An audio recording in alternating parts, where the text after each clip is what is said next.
Franklin County Commissioners meeting, June 5th, 2018.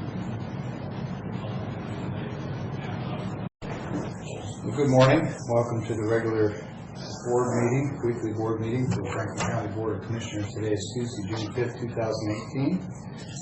And present this morning are all three commissioners as well as County Administrator Chief Johnson. At this time, we'll call the meeting to order and ask you to join me in the pledge. I pledge allegiance to the flag of the United States of America and to the republic for which it stands, one nation, under God, indivisible, with liberty and justice for all. Okay, our first item on the regular agenda this morning is a conditional use permit to allow processing of ag products not produced or grown on site. There's an attached resolution 2018-182 that we'll be considering. And I understand that this is going to be presented this morning by our acting planning and building director, Nicole Sickey.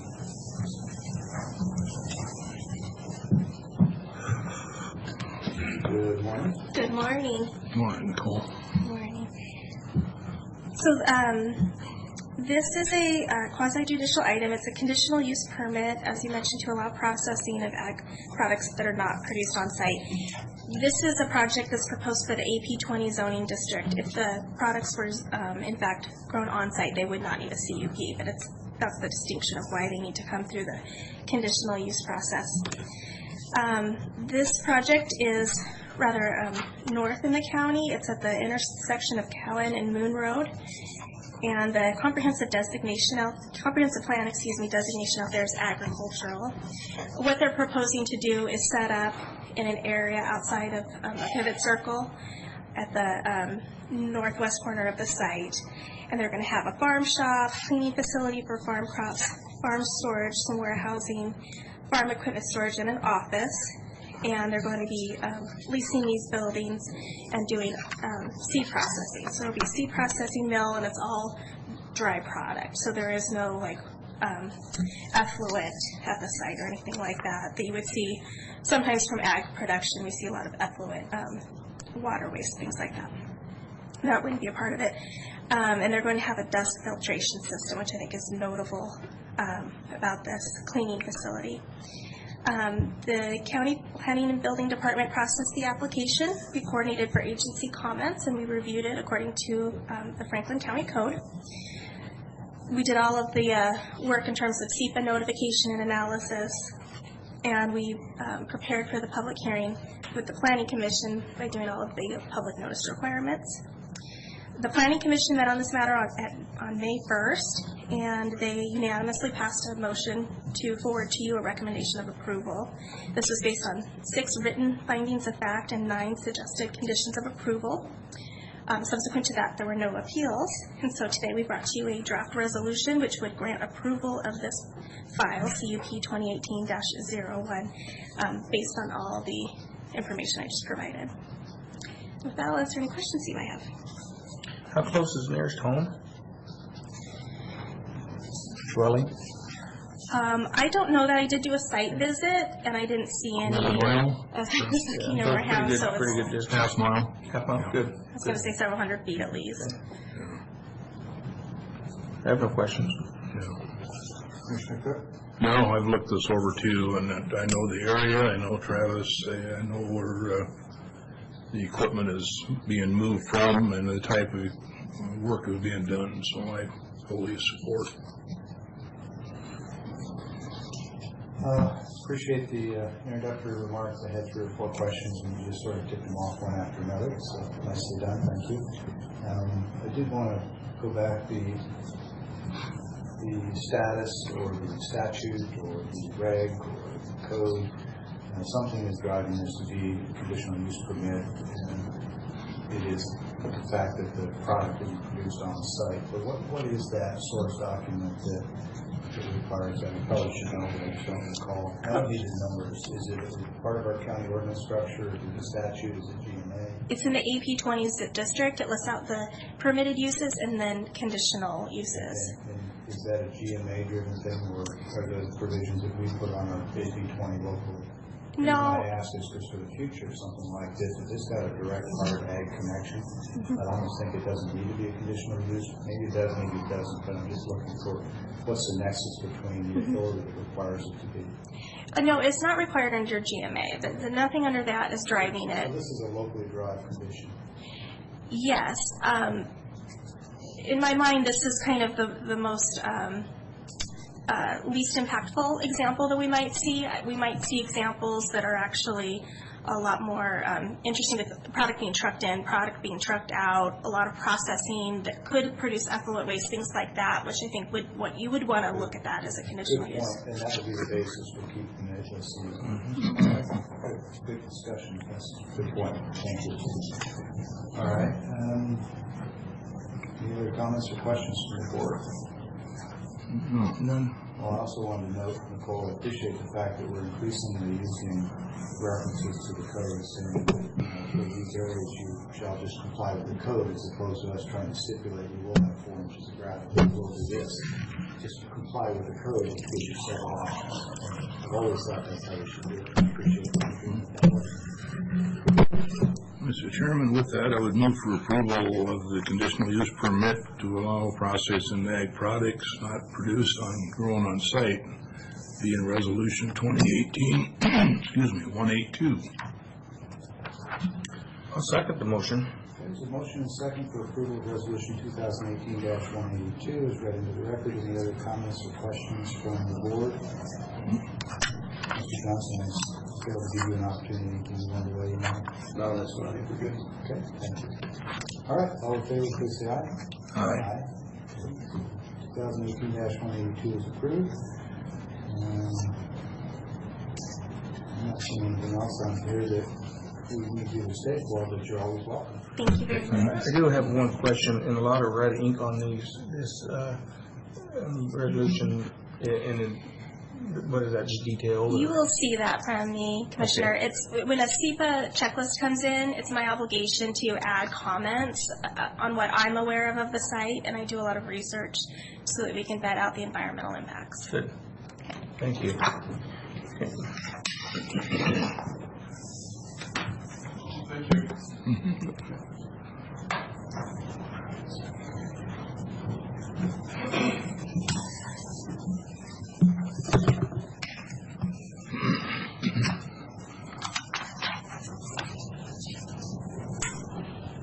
Okay, next item of business is consideration and potential approval of the second amended and restated interlocal agreement for the Benton County Emergency Services E911 Consolidation Project. This is resolution 2018-183. And Keith, I understand you're going to present this one.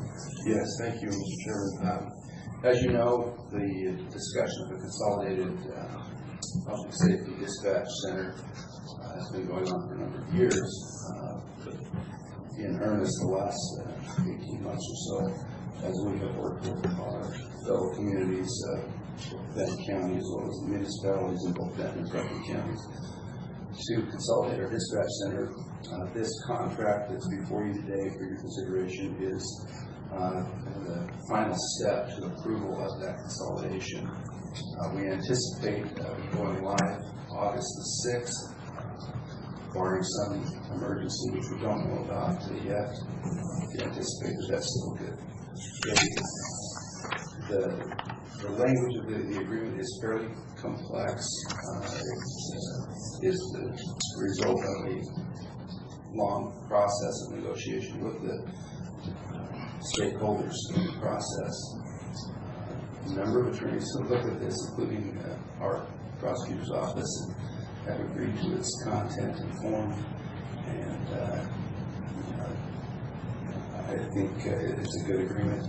It does not pretend to put Franklin County in the most powerful position, but that was not the intent of the negotiation. We are a partner at the table where we have certain voting rights with respect to how the dispatch center is operated and managed going forward, and our financial contribution to making this a success is significant, and would frankly not have happened but for our willingness to participate financially and their willingness to allow us to be a full partner as opposed to just a subscriber to services. So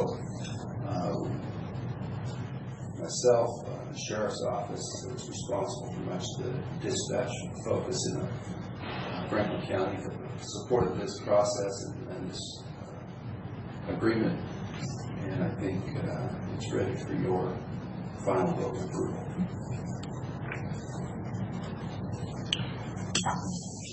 So I see there's local groups, strategic advisory teams, and agency group, and a whole bunch of different entities are involved in that. And I think that's good for collaboration on these type of things. I think this is well done. I think it was important. And is there anybody that has disapproved of this? Anyone that you know of? No, they're just like our board is taking a formal vote. All of the board will have to do so, but this has been preliminarily approved by each of the boards. So we have somewhat committed to it. One of them signed the first amended. So what I mean, is there any groups that are not on here that opposed it that we should be aware of? Good. That's great. Yeah, I think it's been a long time coming, so. Yeah, I think it's finally come to a head where we've been working on for probably near 10 years, I think, overall, so it's time to carry on. It has been a lengthy process. There's a long list of people involved, directly and indirectly.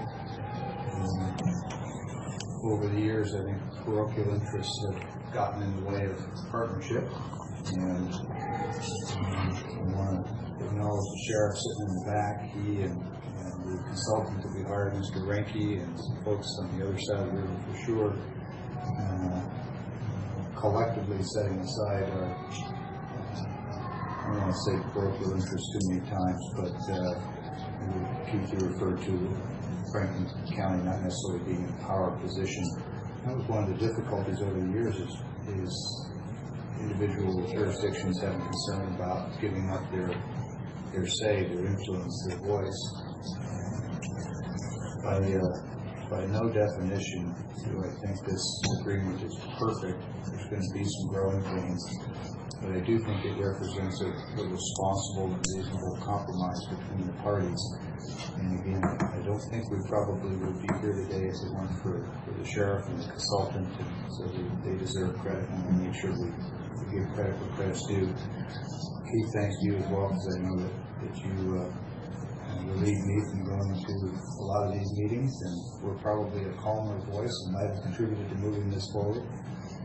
But in any case, I think we can all agree that it isn't really about which entity is in first or second position. It's about what's in the best interest of the people of Franklin County, and I think that this agreement purely represents, at this point in time, what's in their best interest. So with that, I'd be more than happy to entertain a motion for approval.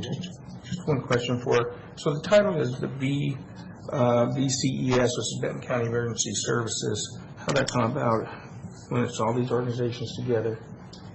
Well, you kind of put your finger on one of the things that has been a sticking point for a number of years. I was communicated briefly with the sheriff yesterday and just confirmed that he had an opportunity to go through the agreement, and I think he saw a lot of the same things that I did, but we came to agreement that this really is in the best interest. But more to your specific question, this has been under the umbrella of Benton County Emergency Services for a long time. There are two departments or divisions, if you will, beneath BCES.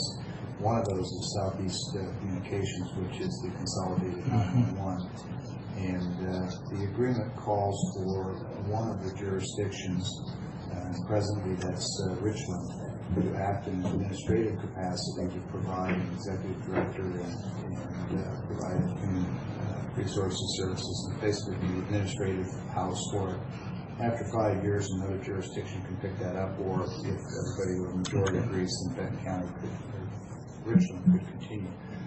But the title BCES is sort of a carryover from the fact that that's the umbrella organization sitting over top of all of this.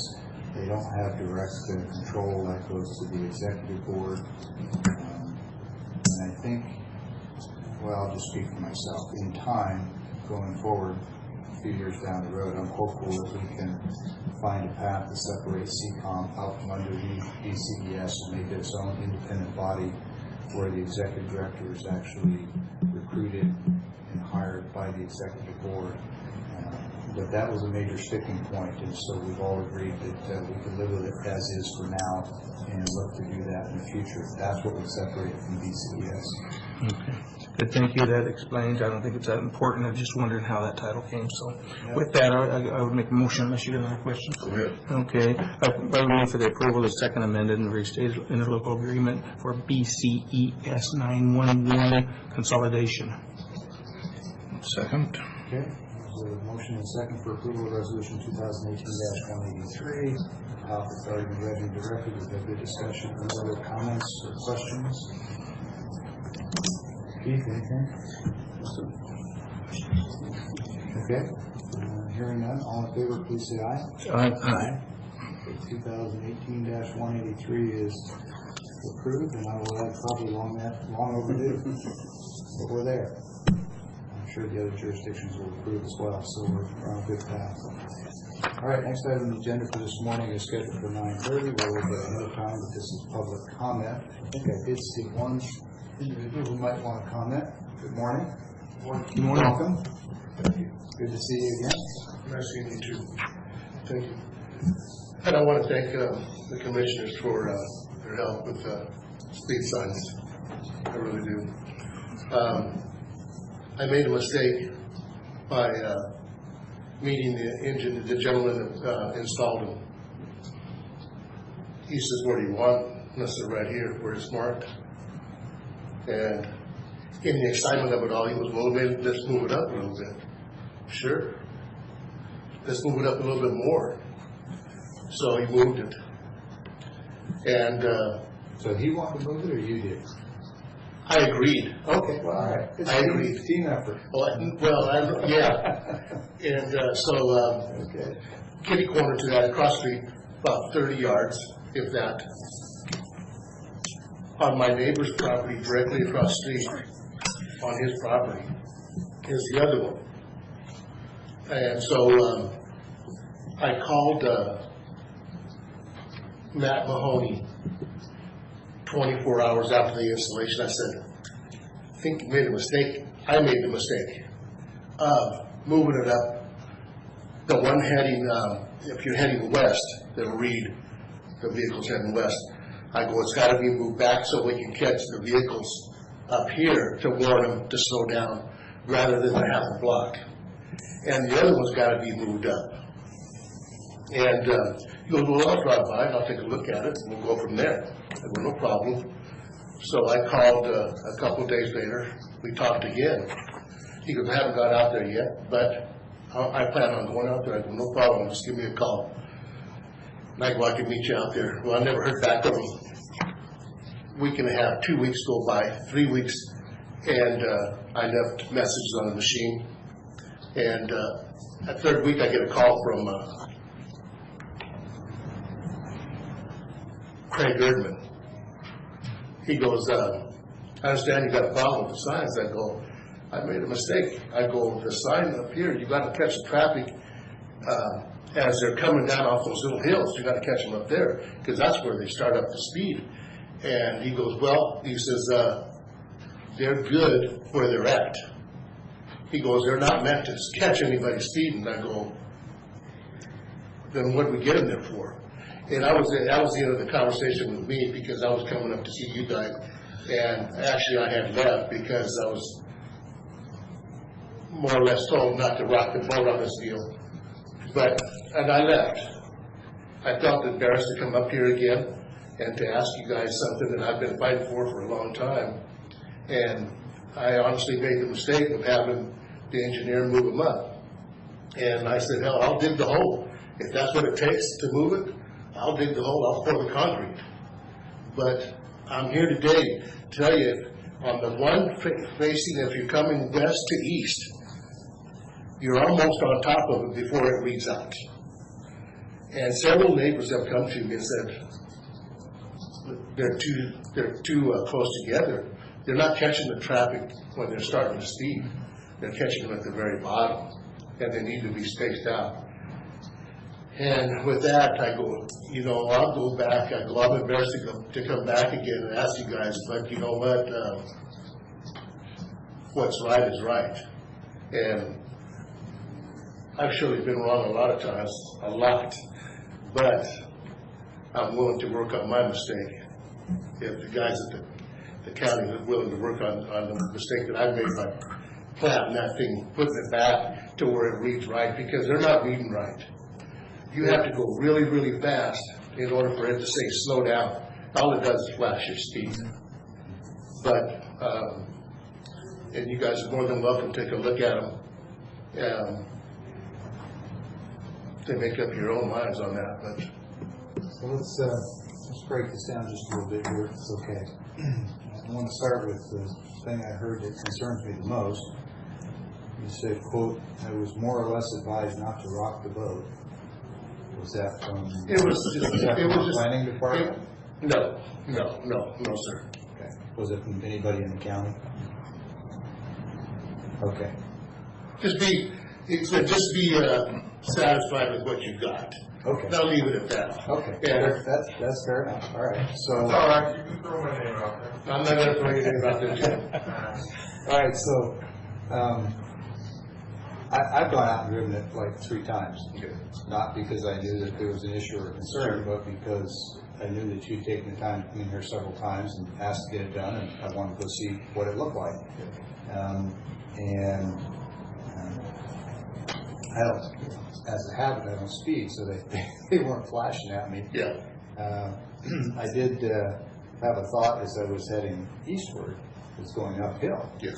That it's probably a good thing that these are up the street a ways, because if somebody is speeding, they're not going to be getting up to speed going up that hill right away. So having it too close, on the intersection on the west end, probably wouldn't work so well. So it seemed like that was not an unreasonable place for it. The one going the other way, where it's downhill, people obviously are likely to accelerate more quickly. And I asked that question, and part of the information I got was that there are some I believe there's state highway standards for the separation distance between an intersection and signage, and that contributed to the placement. But we're fortunate to have Mr. Mahoney here this morning, and we can get a little bit of input from him as well. But I'm just adding to the discussion. That's a little bit that I've heard and I've learned about it. I don't know if they can be set to flash at different speed levels. I don't know that much about the equipment, but Matt probably does. So if it's okay with you, maybe we'll just have Matt come up and help us round out the conversation, because we've all got the same goal here, which is to slow people down. And as far as catching people, my understanding all along was that the idea was that these signs are intended to be advisory, so that people, it's a reminder that, hey, you're going too fast. Yeah. And in my mind, if you do that, you've got regular speed limit signs and you've got this reminder, then it really is fair game to write people tickets. Not that the standard sign alone isn't enough to be legal, but when you give them a second warning with an electronic sign and they're still speeding, those are people I'd like to see get tickets. Yeah. So Matt, anything you want to add to the conversation? Well, one thing I'll add is that, the signs. You didn't hurt your hand digging sign holes, did you? And a minor surgery. The signs are designed to, when somebody is going over the 25 miles an hour, they will actually blink your speed. And if you drove out there, if you're going 26, 27, they say the speed you're going and they blink it. Oh, so they flash that low at 26? Yes. What they do is if you're driving more than 6 miles an hour, you reach that 7 miles an hour over the speed limit, then they will flash red to slow down. So that's the design of those signs. You'd have to be going more than 6 miles an hour, touching 7 miles an hour over the speed limit to see the red flashing. But they do flash at 26, just not in color. not in color. They just flash your speed, 26, 27, then when you hit 25, if you slow down to 25, and then they just read 25 and no blinking. So there's 3 levels of notice. There's the steady state if you're not speeding. There's the flashing normal color at 26 and above, and then if you get 7 over, it starts flashing the numbers in red. Yes. All right, well, that seems reasonable to me. I mean, would somebody else? Yeah. So what about location? Well, with the location, what we look for, because this isn't a very long block, we look for about mid-block to put these signs. But we also be strategic that we don't want to place signs right in front of somebody's house. So we look at putting them on lot lines, fence lines and such, so that people don't have to see these signs looking out. And in he requested that the sign initially be put in a different location, and our sign guy went out there, and certainly we wanted to give him the opportunity, because we do have some leeway. It's not exactly so many feet, there's some leeway. So Was the original plan to put it on the property line? yes, Okay, and gentleman asked it be moved. Okay. correct. So we did that. If I remember, it's moved in front of your lot, right? That's correct. Yeah, so it's not like you asked to move it in front of your neighbor's house. You have to move in front of your house. That is correct. Correct. Just want to be clear, I didn't want people to think you were abusing your neighbors by putting this on. No. The other thing is, I certainly don't want anybody to think that we're dismissing them, we're dismissing their, any of their questions or concerns that they have. I did have a conversation with him approximately 24 hours, which was actually surprising to me because they were supposed to be up the following Monday, and they got put up the week before.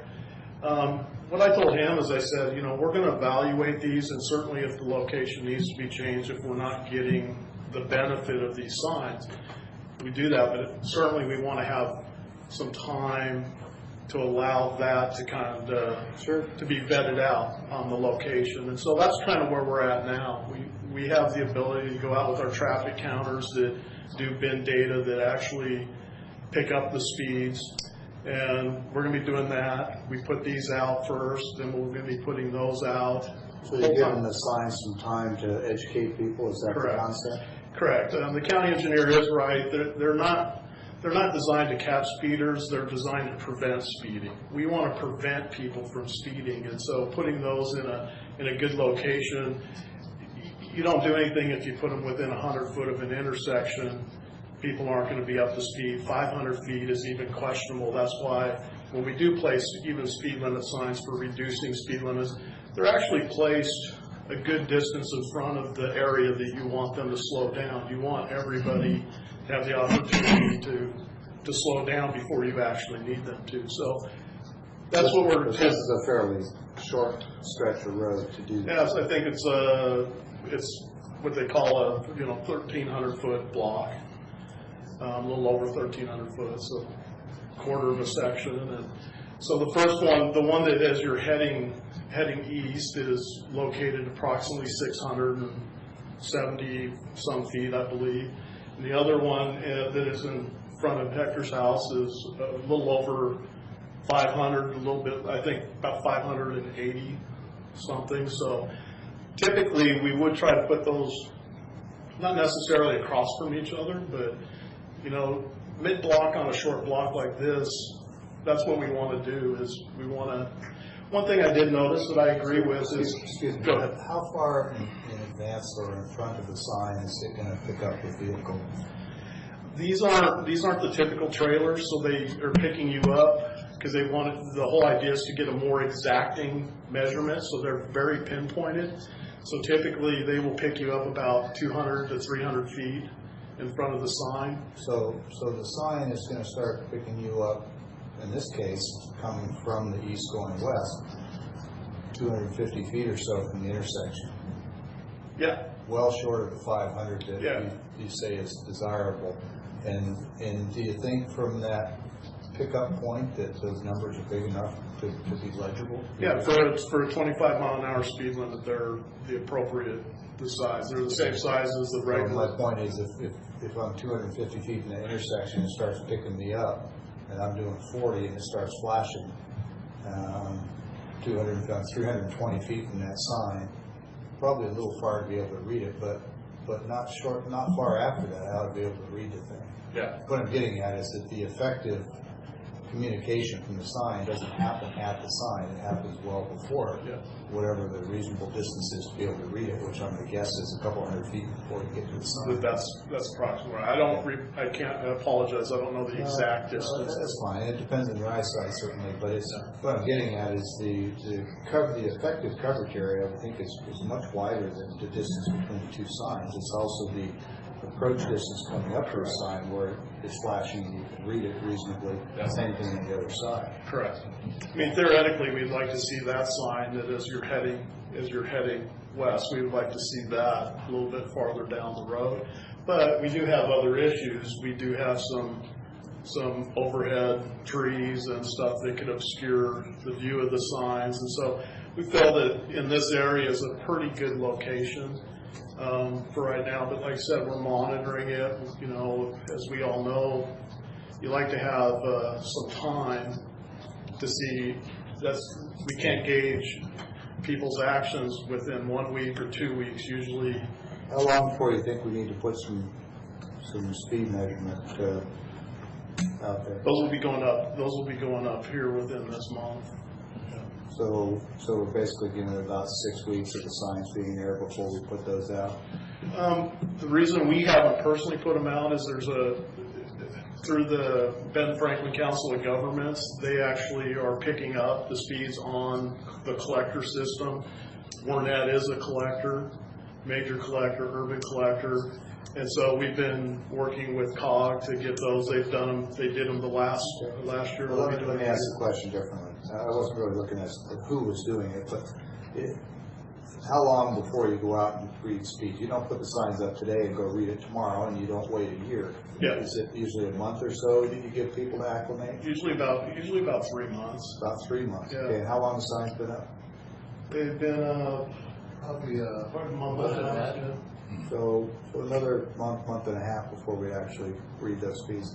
It'll be interesting to see. I know we did it, I think on Road 52 or one of the others, where we had a lot of north-south traffic that neighborhoods complaining about the speeds, and the data don't lie. And it was quite interesting to see the number of people that actually were speeding was much smaller than it was perceived in the neighborhood. Not saying the residents' perceptions were unreasonable, and all it takes is one person speeding at excessive speeds that upsets you. But the data were really interesting. Yes, it is. And so I'm looking forward to seeing the data on this street.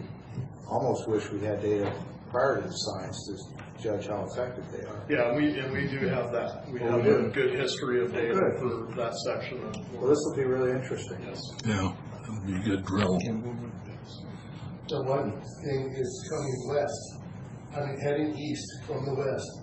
That sign there,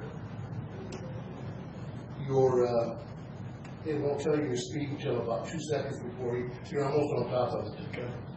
And so I don't know whether that's a problem with the actual sign itself. We'll verify the programming on that. Yeah, I wish you would, because, I didn't think about it until you mentioned it, but I observed that when I went out there. I remember now thinking that should have been displayed sooner. Yeah, a lot sooner.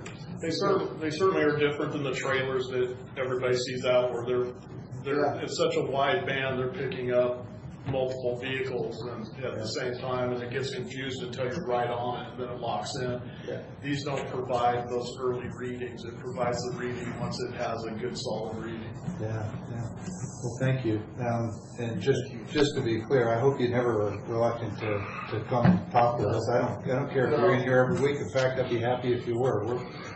We put public comment twice in the agenda, not because we think it's politically expedient or polite. It's the right thing to do. So anytime.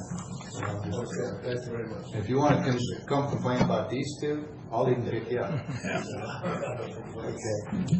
And I just like Dan with, we are not opposed to moving the signs. We just want to make sure when we do move them that we move them to Well, what we let's get the consider data better. and see if it's working, and let's make sure that the signs are functioning the way they're supposed to, and then we can make some informed decisions. I mean, part of this whole effort was to see if we might apply this somewhere else in other streets in the county. So let's do this one, in sort of a progressive, careful process and make sure that we've got good information on the backside that we can apply to other locations. Great. Thank you very much. Thanks. Thank you. Okay, well, that's good discussion. Thanks to everybody who's involved. Office business is next, and look at that, we are right back on schedule. To the second. Keith? Let's see, you don't, no, we're not to you yet, that's administration. How about payrolls and warrants? We have 3 of them in front of us this morning. First is fund expenditures, 11 miscellaneous items, auditor O&M, county roads, law library, etc. Bottom line of those is $783,874.57. And Keith has looked at them, and Mr. Beaton and Rosa Gomez have signed off. Okay, I'll second the motion. Okay, motion and second for approval of, this says payroll, but these are fund expenditures. 11 items. Any comments or questions? All in favor, please say aye. Aye. Aye, these are approved. Yeah, sorry, I did them backwards. That's fine. These are payroll. There's 2 of them coming up. First being salary clearing and emergency management, and the bottom line of those 2 items is $964,874.15. And Mr. Beaton and Raul have signed off. Okay, I will second the motion. Okay, motion and second for approval of emergency management and salary clearing and payroll. All in favor? Aye. Third and final is county road and motor vehicle payroll. Bottom line of those 2 items is $114,823.69. And also Mr. Beaton and Raul. Okay, I will second this motion. Okay, we have a motion and second for approval of county road and motor vehicle as presented. Not hearing any comments, questions, all in favor? Aye. Aye. All right, so we've paid the bills. We've got 5 items on the consent agenda. Are there any items here that the commissioner wishes to separate out for separate independent consideration? I have none. I don't either, so I move that we approve consent agenda 1 through 5. Second. The motion is second for approval of the consent agenda with 5 items. Any comments or questions on any of these items? Hearing none, all in favor, please say aye. Aye. Aye. Consent agenda is approved. And Keith, what do you have for administration office business today? Pretty brief on office business. We have scheduled a meeting on July the 3rd, for Tuesday, the day before Independence Day holiday. Just wanted to put the board to see if you wanted to cancel that meeting or if you wanted to go ahead and hold the meeting. I will not be here. Can we hold the meeting at Bob's Lake Place? You bet. Welcome. I think the legislature allows that now. Yeah. Well, maybe not. It's Out of state, probably not. They will still be here, so, it depends on the load, I suppose, or what we got. I think by asking now, we can either move everything up to the previous week or postpone it a week. I'm not aware of anything coming down that's going to be so time sensitive. And the clerk won't be So here. what is the Tuesday date? Is it July the 3rd. Third. Yes. Wednesday is the 4th. Okay, well, I guess my preference would be to probably look at this question again in another week or so, a little bit closer. Sure. I'm more than happy to be here July 3rd if it's necessary to keep holding up county business, and I know the other commissioners would too, but let's maybe wait till next meeting or the one after to confirm. But right now, I don't have any objection to it. I just want to make sure we don't hold anybody up who sure thinks that's making us part. That's really all I have in the way of office business. I'm going to request some executive sessions to discuss the matters before Let's get back to the fire comments. Are any of these executive sessions likely to prompt or require board action such that people might want to wait outside?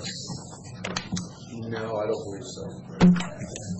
With that said, I have an item that I'd like Matt to come up, and we need the discussion over some roads. Pass these pictures down.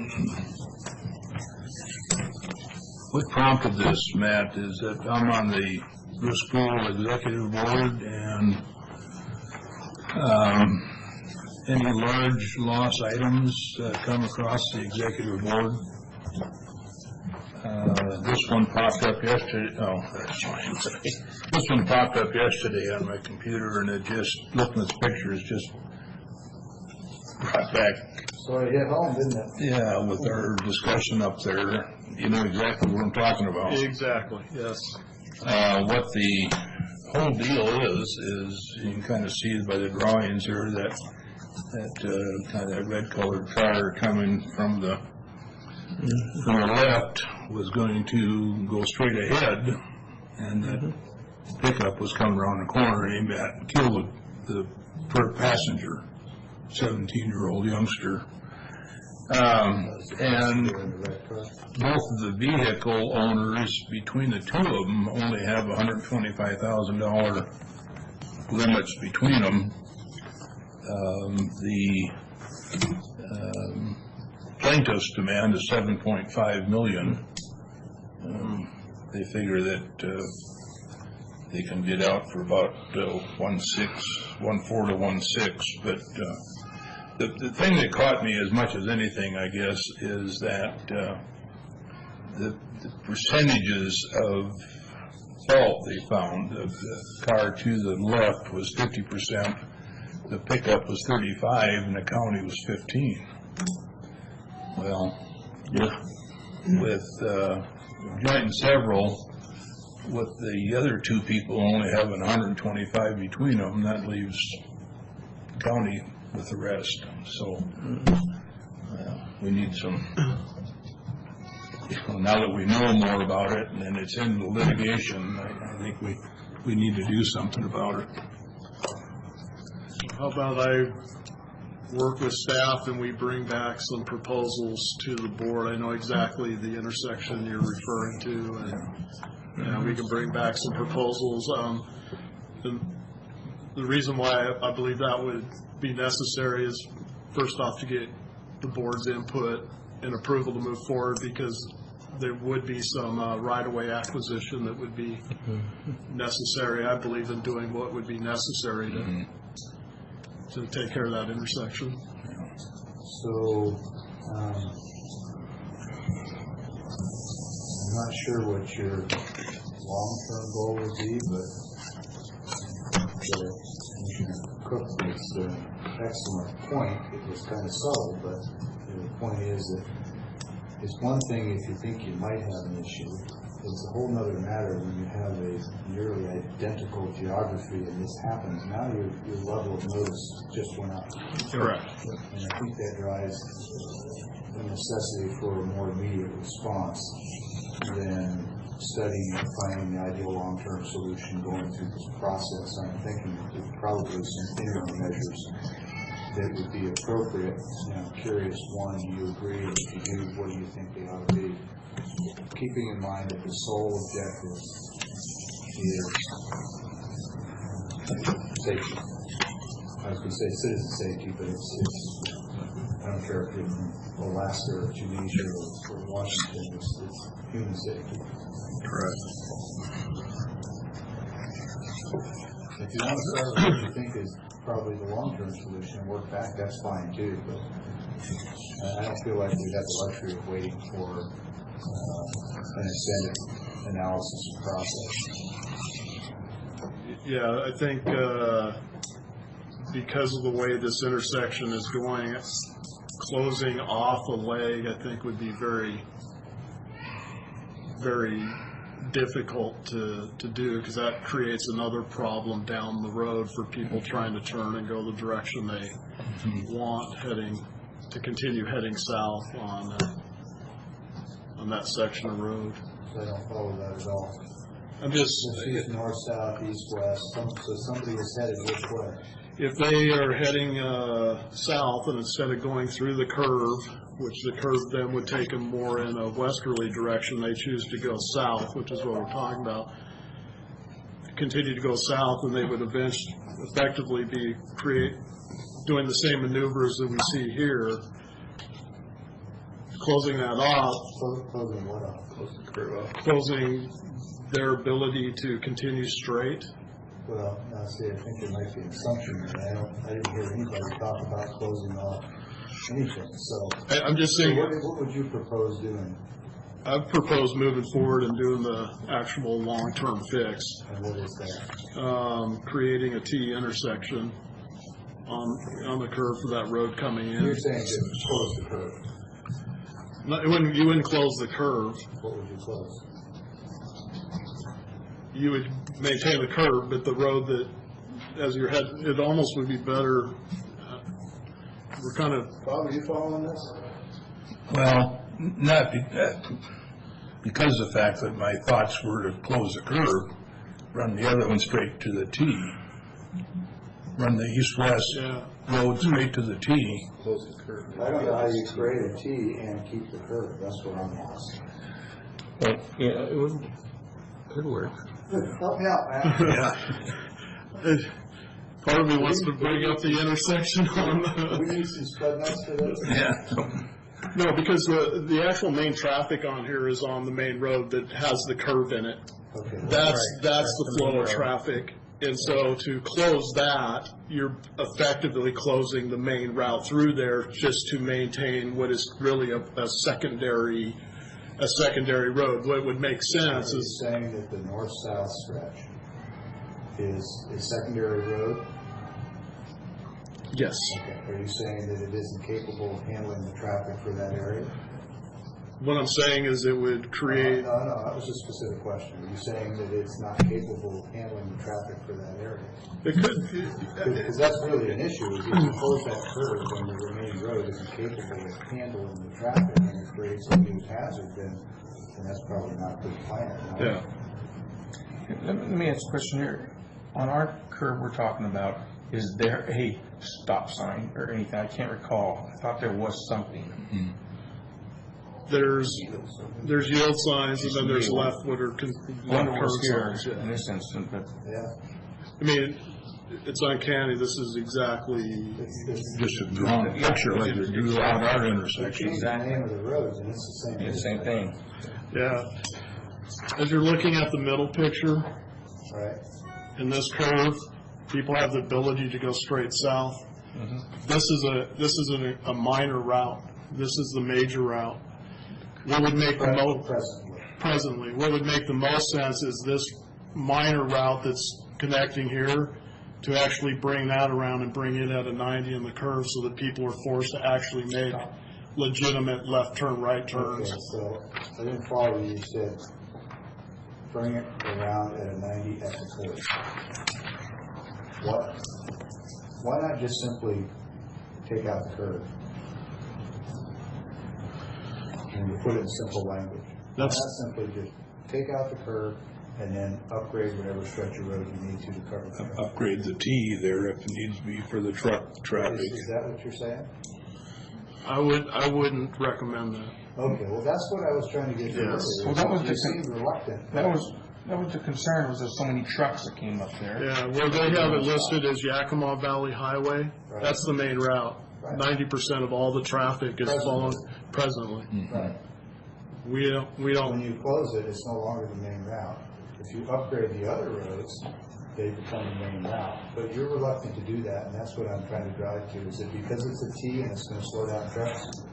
yes, it would slow down the flow of traffic. You're creating a T intersection to stop, basically Right.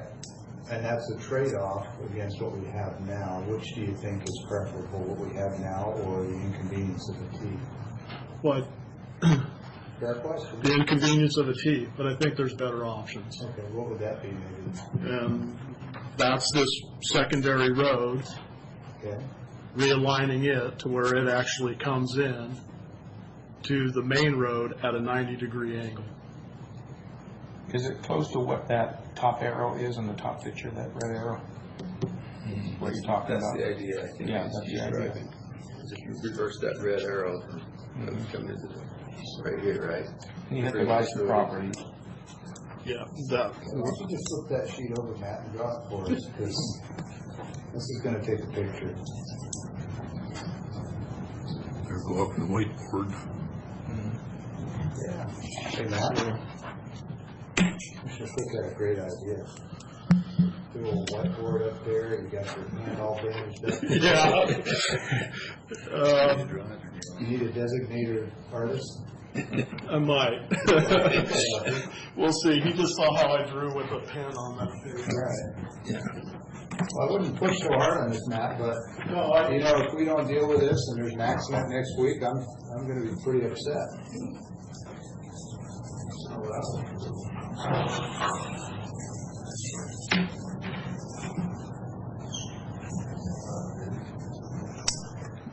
Probably don't have any good pens. I'll try the black one.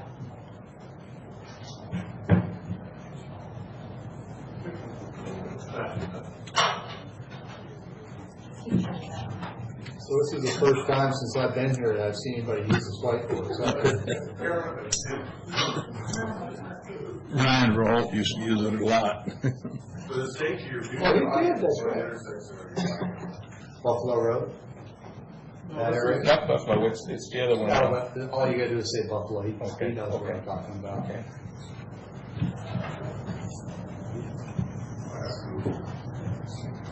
That's the new on our list. Yeah.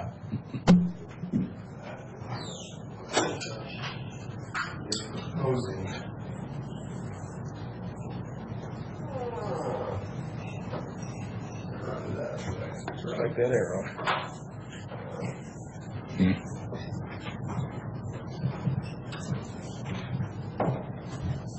Okay, so you still got a T there. I guess what I'm hearing you say is that the majority of the traffic's on the curve. Correct. Just from a traffic standpoint, that's what I would recommend. Now, with that though, our concern has been visibility on the inside of that curve. Well, that's exactly, you just took the words out of my mouth, is doesn't that aggravate the concern we've been dealing with for years, which is sight distance and speed of. Well, though, because we have an ordinance that requires people not to plant anything inside of the county right of way, and we just need to make sure that that doesn't happen. That's been really the issue here. But we can do whatever. I'm just saying from a traffic standpoint, this is more of what I would recommend, and then the enforcement of the other issue that just needs to be done. Okay. We all know that's been. Okay, so that's the long-term solution. If you needed to fix this today, what would you do? We do what we did in the past and close the curve. Well, we got the report. And the board remembers we did that, I believe, in 2013 You did that because of the crops, because of the crop. Yeah. and we agreed we'd leave it closed until the crops are harvested, and that they shouldn't plant vegetation that high again. Inside county right away, correct. Yeah. And that went how far? About 6 months. Yeah. In our intersection, if you're coming around, or you're headed south, is there a left turn lane to stay south, or do you just slow down in the lane of traffic and put your turn signal on? No. There's no turn lane. There's no left turn lane. It's signed that way, and then there's a break in the line. Looking around the curve to see if something's coming, you're kind of on your own. So that refresh my memory. What's the name of the road coming from the west to the east? It goes up straight to a T, and then the curve comes off to the left. What is that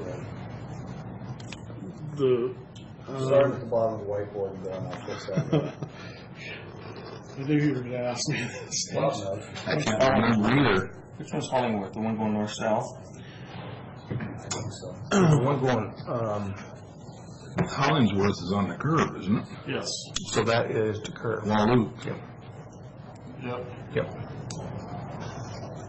So Wendy, we can get you a map with road names. Yeah. That's actually drawn with north being to the left. Yeah. So on that drawing, if you're going from left to right, you're actually going from the north to the south. Yeah. Right? Walloop is coming around. Well, Commissioner Cook, you raised the topic. I appreciate the fact that you did. I think it's certainly worth discussion and/or possibly some action. Do you have a preference how we proceed? No, I'll just let Matt, he's the man in charge here, and come up with what he feels is, and just, like I say, when I saw this come across yesterday, it just gave me shivers, because it's going to put the, Yakima County is a 500,000 deductible to start with, but they could be, tagged for a mill overall, better, and we're not in that position. In the meantime, all I would need would be consensus from the board to do a interim action, which would be similar to what we did in 2013 and close the curve. Well, here's what I know. Ever since I've been here, this has been a problem, and we've had accidents there since I've been here. There's been accidents before. I don't think there's been any fatalities, but very close to total vehicles. This is something that is not new. I'm glad you brought this in here to emphasize what it can cost the county, what we could be reliable for, because we didn't prevail in safety. So with that, I would suggest that we get on doing something, whether it's barricade that road, which you're going to hear about it. You're going to hear about it from the farmers, especially now that, wheat and certain things are going to start coming off, and whatever wheat's up there anymore, it's more going to be orchards and potatoes later on, but even cherries. But there's things that are going to happen here, but we need to do something for safety. So,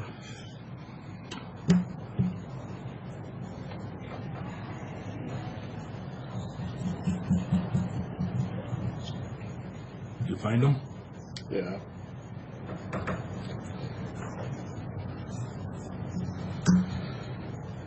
So that would be at the intersection of the road I was looking for was Chestnut Road, Wallook.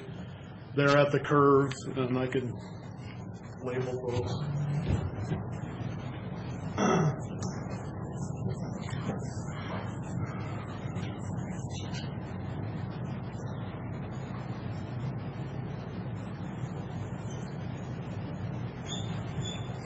Would never.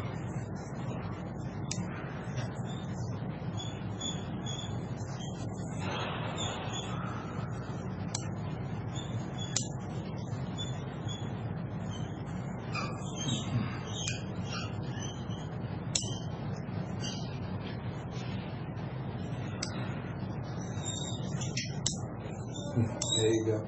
So Matt, up around to the left, following the curve out, that's Hollingsworth, right? Correct. Coming down. exactly. And that goes about a quarter mile, and then it turns east and a pretty sharp corner. It has a very similar intersection north of this. Yeah. So Wallook is connecting with Hollingsworth there at the end of the curve. If you continue left on that curve, it's Hollingsworth, not Wallook. Correct. Yeah, and then, like I say, another half mile or whatever it amounts to, Walloop goes straight north. And Chestnut's just that little short stretch as you go down on your map, which is west. It goes across the road too. Isn't there a little road across? Yeah. Yep. So is that presently a four-way? What does that do to your proposal?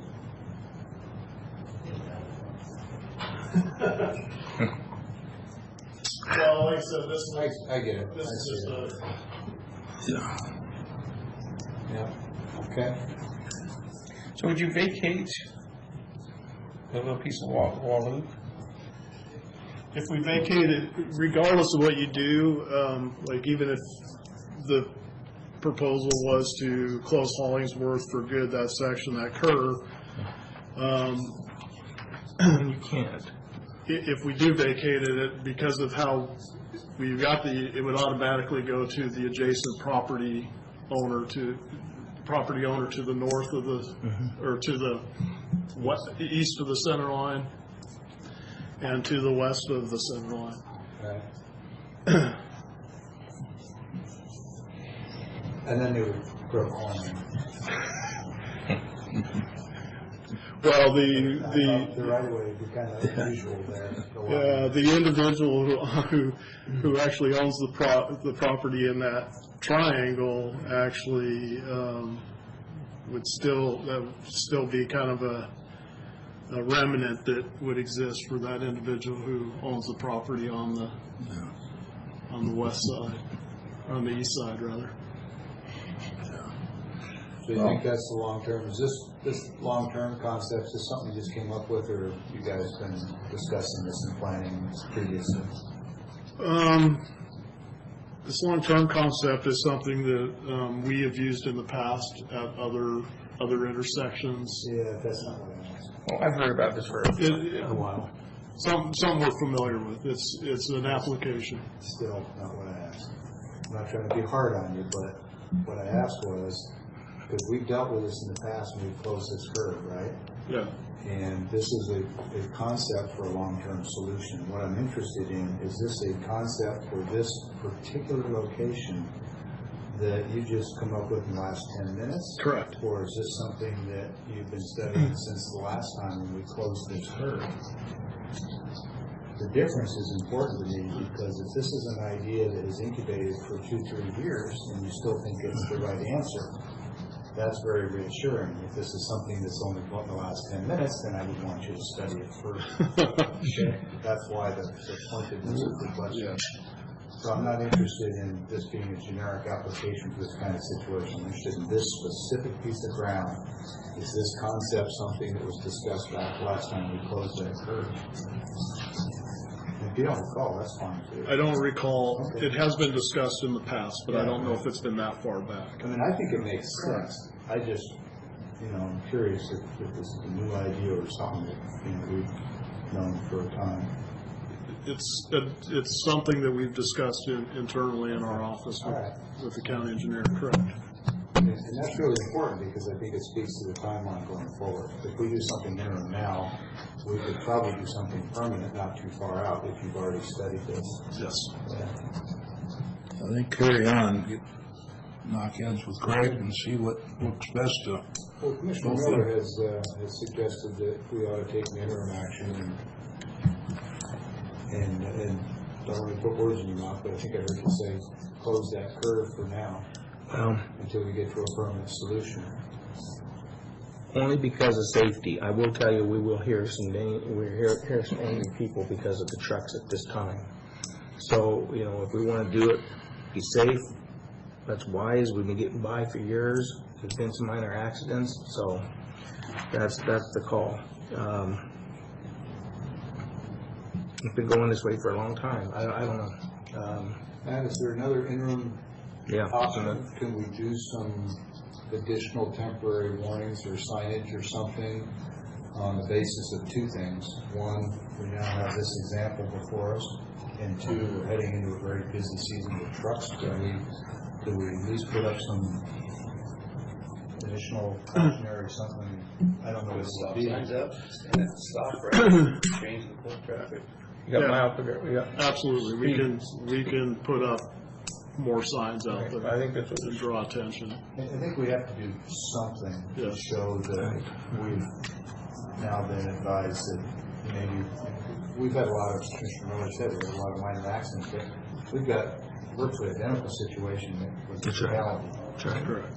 And if we don't do anything, and 3 weeks from now we have a fatality there, not only is that going to be a really uncomfortable for the people involved, it's not going to sit too well with me either, because we have an opportunity to address this. Yes.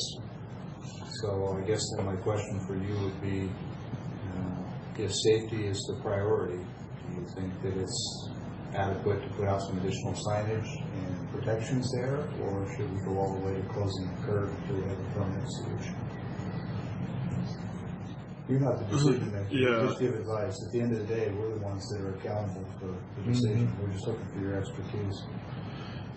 I guess my input on that would be as we can put up all the signs we want, but really to ensure the safest condition would be to close the curve. What's the speed limit on Hollingsworth? Do you remember? Yeah, it's 50. Is it 50? That's why I think slow that down, put a few stop signs, something out there, and try that. It's not cheap to be doing that, though, is it?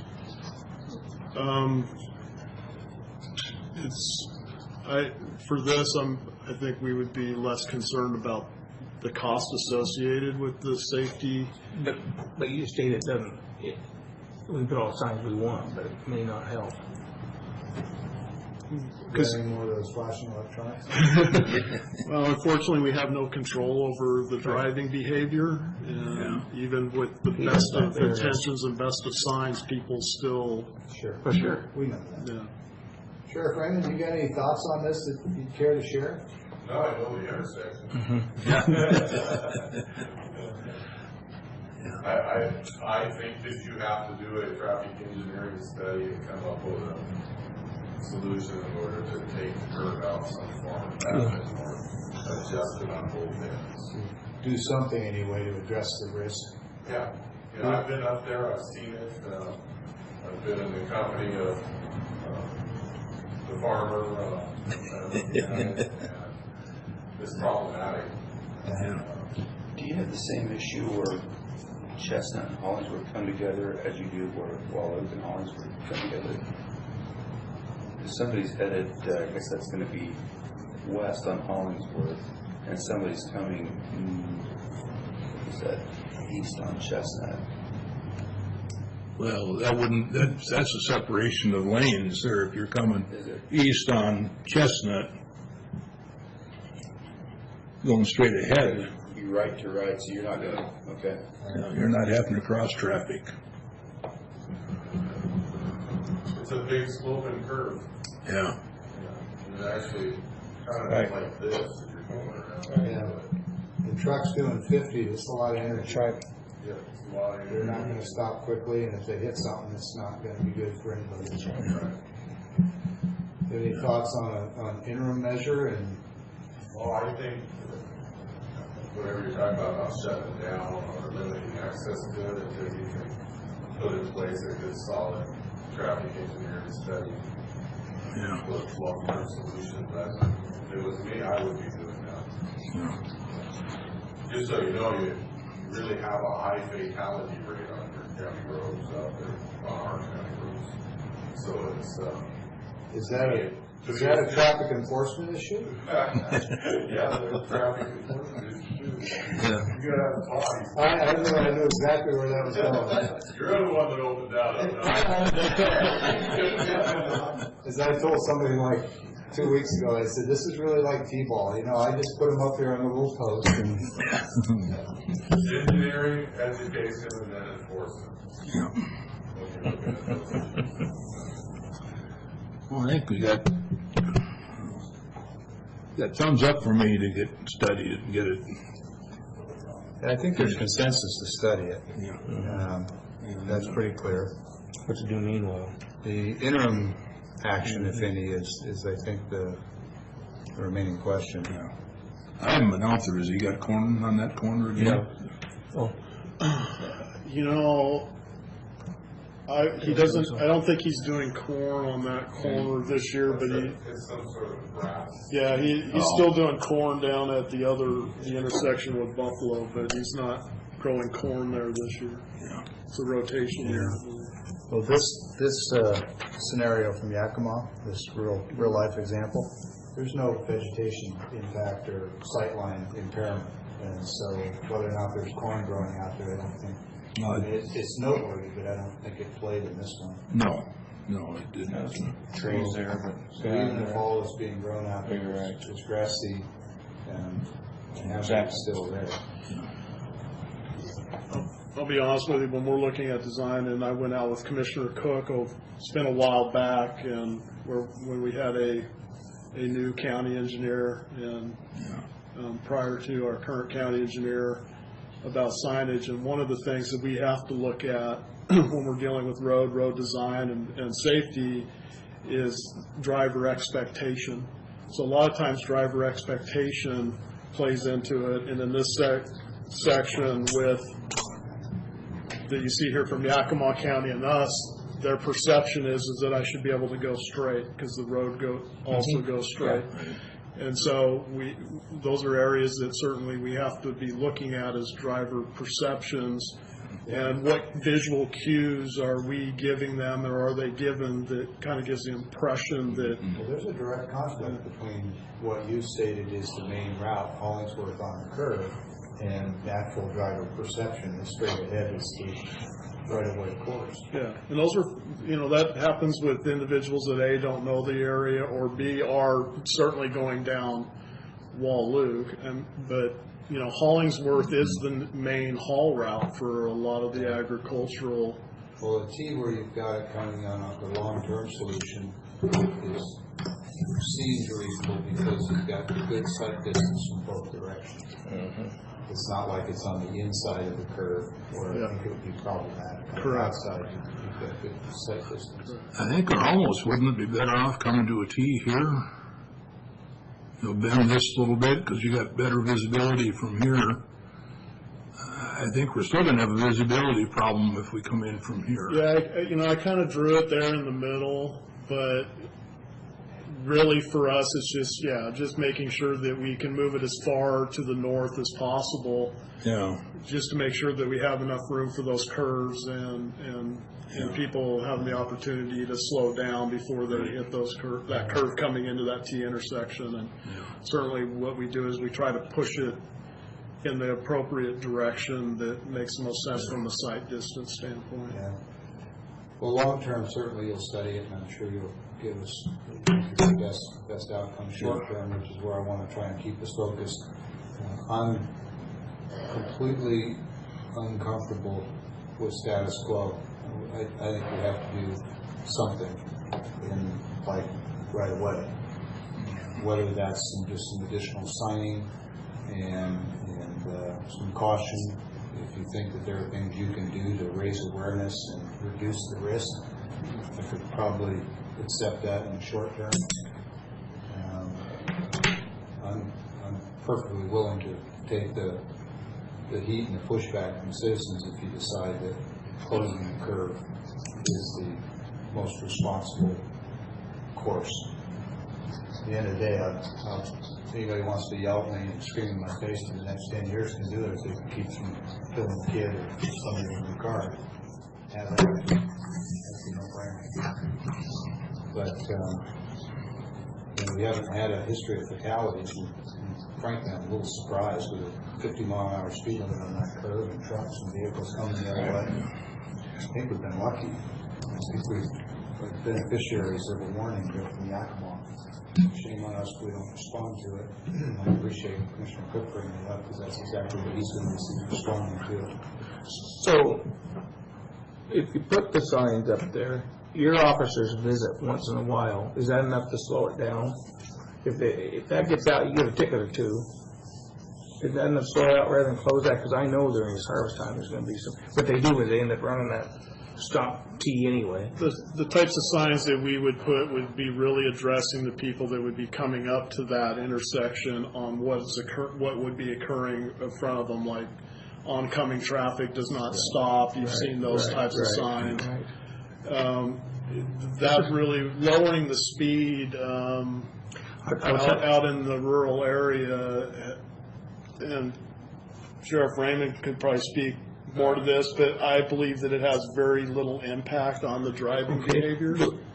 The one thing that really helps is it's not pouring this year. If we can get that into before the following and put some signs up saying that that's one option. I just know there's going to be a lot of frustrated people out there, and it may not really,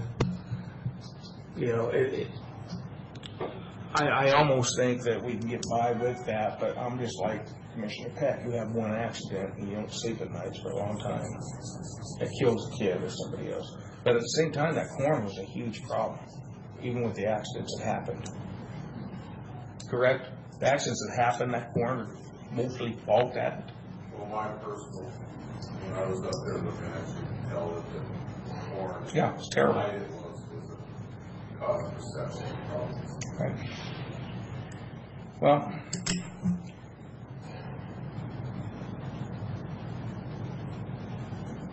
so let's close the road or no sign is what you're asking for now. No, I'm saying, I think, I think we absolutely have to do something.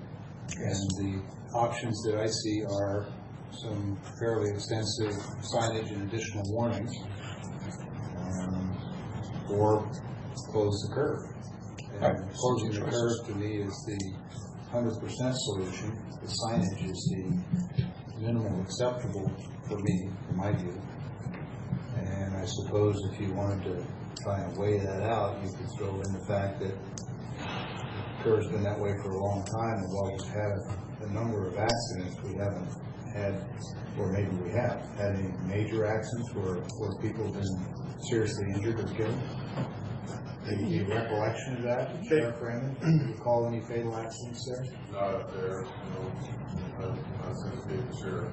Yeah, so I suppose I could, as long as we were dedicated to getting serious quickly about a long-term solution, I could probably get by with some, but I'd want some significant signage.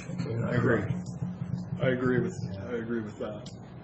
I would agree 100%. And that can happen. When I get back to the office, I'll have that discussion with our traffic technician, and we'll come up with a plan and get that in ASAP. What about those highway safety plans that we've been drawing on for crosswalks and stuff? Any of that money still available? They have calls all the time, and certainly that's based on accident history, but this really hasn't reached the level that is significant.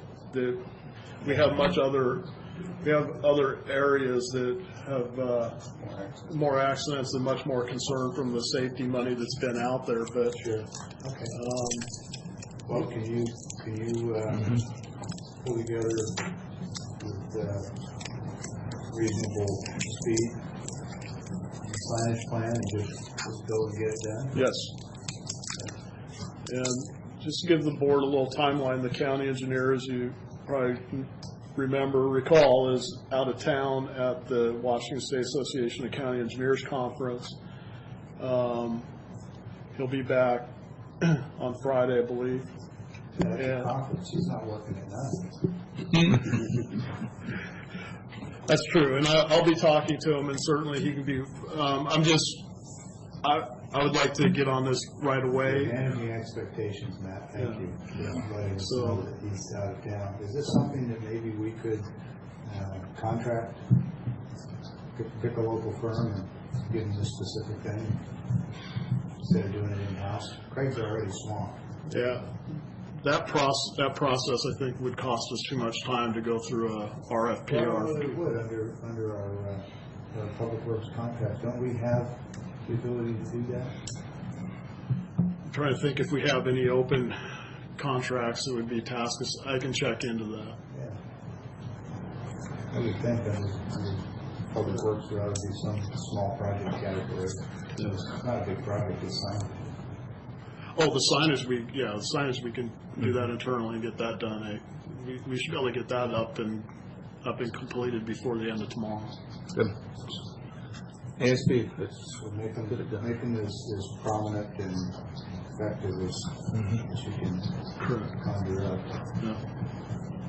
And maybe even large signage right there inside the wedge between Hollingsworth and Wallou with a visual depiction of arrows and traffic and the way that they're going. Yeah. For some of us, a picture is worth more than 1,000 words. Yes. I agree. Well, good discussion. Thanks.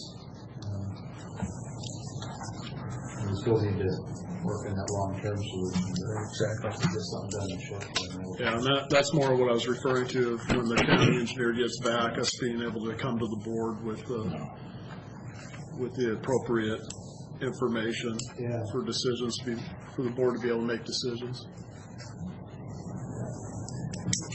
All right. Thanks, Matt.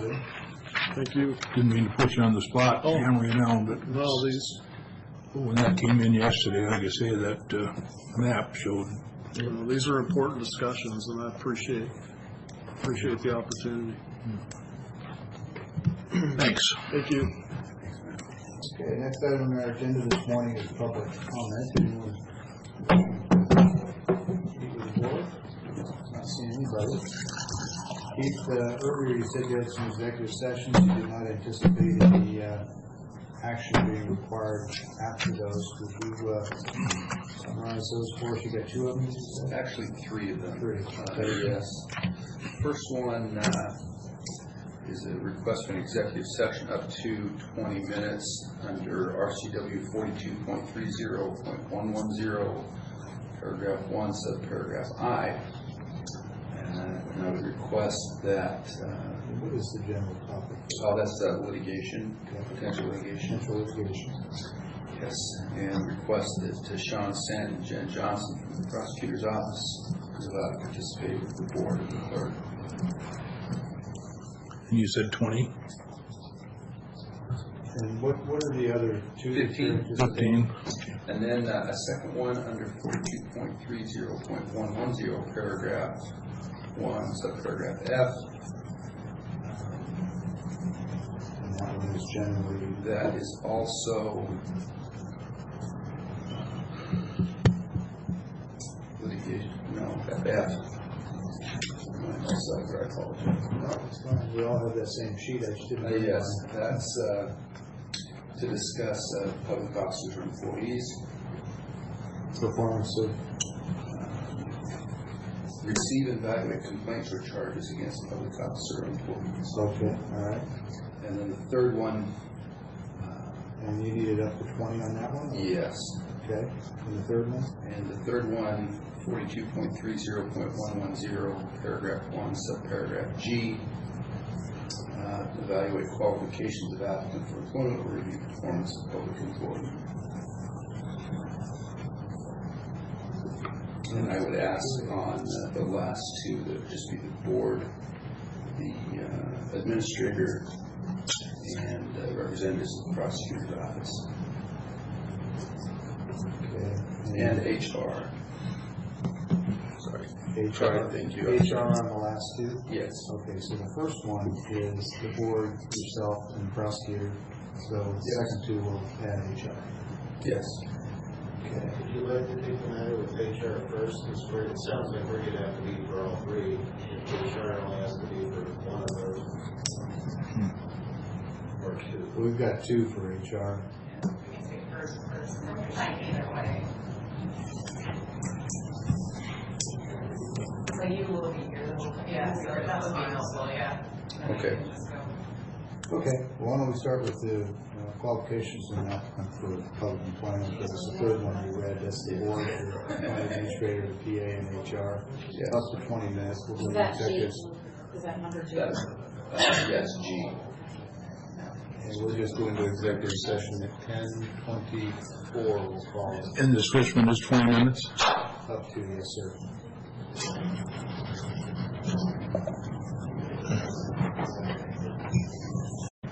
So we'll lie again.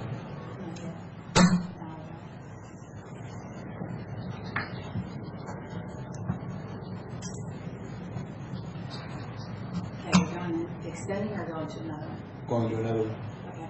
Okay, so we're back on the record. It's 10:38. The clock is running. The recording is on. We just completed our executive session. It was up to 20 minutes. We finished about 6 minutes early. That was the one on qualifications and applicant for employment or review of performance. I understand we need 2 more, so the next one will be up to 20 minutes under the RCW previously read, and this is for one for allegations of improper conduct or other activities on behalf of by a county employee. I forget the exact language, but it's already been read into the record, so we don't need to do that again. And for this one, we need the board, county administrator, the PA representative, and HR. So we'll go ahead and end the recording, close the door, and we'll go ahead and executive at 10:39. Okay, it is 10:24. Excuse me, 10:48. Yeah. That's worse than dyslexic. We even got the wrong digits. 10:48. We completed our second of 3 executive sessions this morning. We came out early as we advertised we might. The next one is going to be up to 20 minutes, but for personal and other reasons, how about we take a 5-minute break and we'll come back and do a third executive session at approximately 10:55. So we'll be in recess for 10:55. Sean, if you go ahead and kill those mics in the recording.